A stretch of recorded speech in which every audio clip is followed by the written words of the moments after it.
السلام علیکم دوستو۔ برطانوی خاتون جینیفر بیراستو کے پاس ایک سلائی مشین تھی جس میں وہ اکثر اپنی ذاتی اشیاء بھی رکھ لیتی تھی اور سلائی کر کے پیسے کماتی تھی۔ وہ اپنی زندگی میں کہتی تھی کہ میں مر جاؤں گی تو میری یہ سلائی مشین تمہارے کام آئے گی۔ اس میں کچھ ایسی چیزیں ہیں جن کو اگر میری موت سے پہلے گھر والوں نے دیکھ لیا تو وہ تکلیف میں رہیں گے، لیکن میرے مرنے کے بعد یہ گھر کی بڑی آفت سے بچائیں گے۔ ان کا بھتیجا ان سے بہت محبت کرتا تھا۔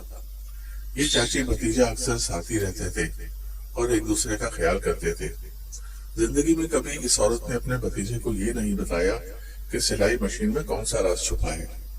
جب جینیفر کی موت کا وقت قریب آیا، پورا گھر مالی مسائل سے گھرا ہوا تھا، یہاں تک کہ اس کے میت اور تابوت کا انتظام کرنے کے لیے بھی پیسے نہ تھے۔ اس وقت جینیفر آخری سانسیں لے رہی تھی۔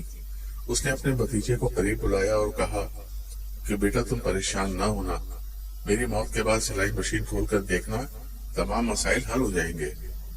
بھتیجے نے ایسے ہی کیا اور جب وہ مر گئیں تو سلائی مشین کو کھولا۔ اس میں اخبار میں لپٹی ایک پینٹنگ دیکھی تو معلوم ہوا کہ وہ مشہور مصور پکاسو کی بنائی گئی تھی، جو کہ جینیفر کے شوہر پیرس سے لے کر آئے تھے اور اس وقت $1,000,000 میں فروخت ہونے والی مہنگی ترین پینٹنگ تھی۔ بھتیجے سباتینوں نے چاچی کی ہدایت کے مطابق اس کو فروخت کر کے گھر والوں کی زندگی بدل دی، تمام تر مشکلات کو حل کر دیا۔ دوستو، اگر آپ کو ویڈیوز پسند آتی ہیں تو اس کو لائک، شیئر اور سبسکرائب کریں۔ بہت شکریہ۔